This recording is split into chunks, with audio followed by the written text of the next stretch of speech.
Terdapat banyak sekali kasus-kasus cyberbullying yang terjadi di Indonesia. Kasus-kasus yang tadi saya paparkan itu hanya seberapa yang terjadi. Dan seperti kasus yang telah saya paparkan, di situ terdapat banyak sekali kasus-kasus yang lebih besar yang akan terjadi jika cyberbullying terus dilakukan. Seperti contoh, korban dapat membunuh sendiri, seperti contoh kasus di Bali pada Universitas Udayana, dan juga akan terjadi tawuran massal dan juga dapat menciptakan perundungan-perundungan yang terjadi di setiap sekolah-sekolah ataupun di tempat-tempat lainnya. Di sini saya akan memaparkan pedoman etika bersosial media dari Kominfo. Di sini saya mendapatkan 4 pedoman etika digital dari Kominfo. Yang pertama yaitu literasi digital yang mengemukakan prinsip-prinsip etika digital yang dimana mengemukakan tentang yang pertama yaitu kesadaran, yang kedua integritas atau kejujuran, yang ketiga yaitu tanggung jawab, yang keempat adalah kebajikan atau etika moral. Yang berikutnya yaitu ruang lingkup etika digital.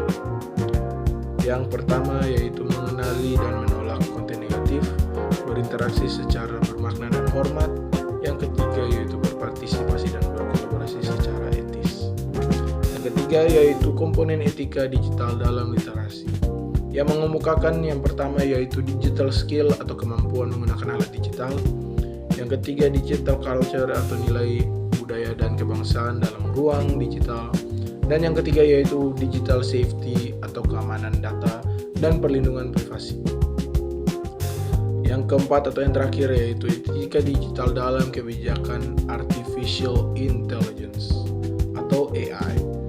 Nah, pada pedoman ini berfungsi sebagai panduan etika teknologi digital yang lebih luas dari luar interaksi sosial pada umumnya, khususnya bagi pengembang, penyedia layanan digital, dan juga organisasi.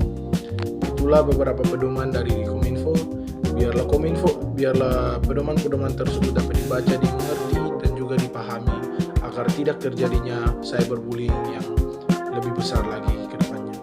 Kasus-kasus digital berikutnya.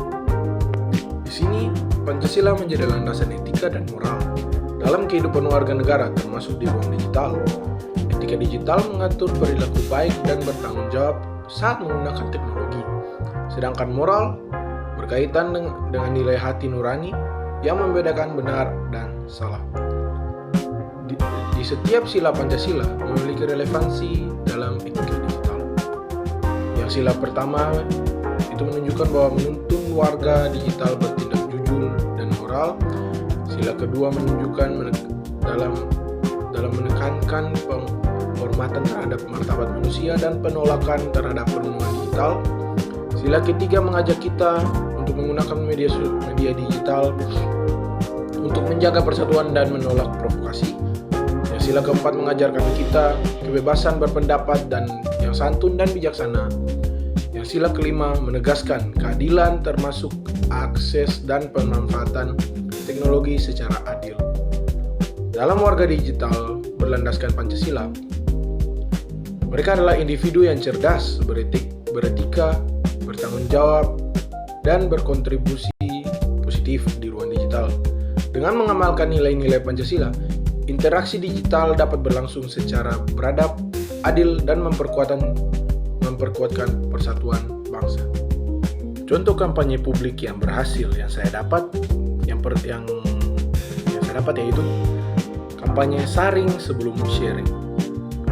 Kampanye ini adalah slogan kampanye literasi digital yang mengajak masyarakat untuk memverifikasi kebenaran informasi atau mengecek fakta terlebih dahulu dari sumber atau foto dan video sebelum menyebarkannya ke media sosial demi mencegah penyebaran hoaks, ujaran kebencian, dan konten negatif lainnya yang bisa menimbulkan perpecahan dan kerugian, serta mendorong penggunaan media sosial yang bijak dan bertanggung jawab.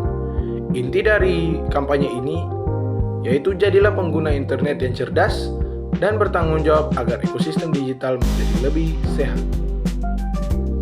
Terdapat 2 teori dalam bermedia sosial secara bijak. Yang Yang pertama yaitu teori literasi media, yang kedua yaitu etika berkomentar.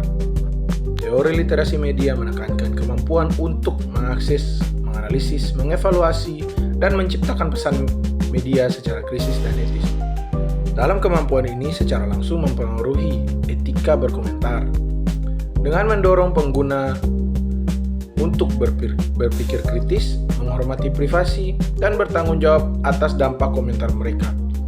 Secara keseluruhan, literasi media membekali individu dengan keterampilan berpikir kritis dan kesadaran etis yang diperlukan untuk berinteraksi secara positif, aman, dan bertanggung jawab di ruang digital.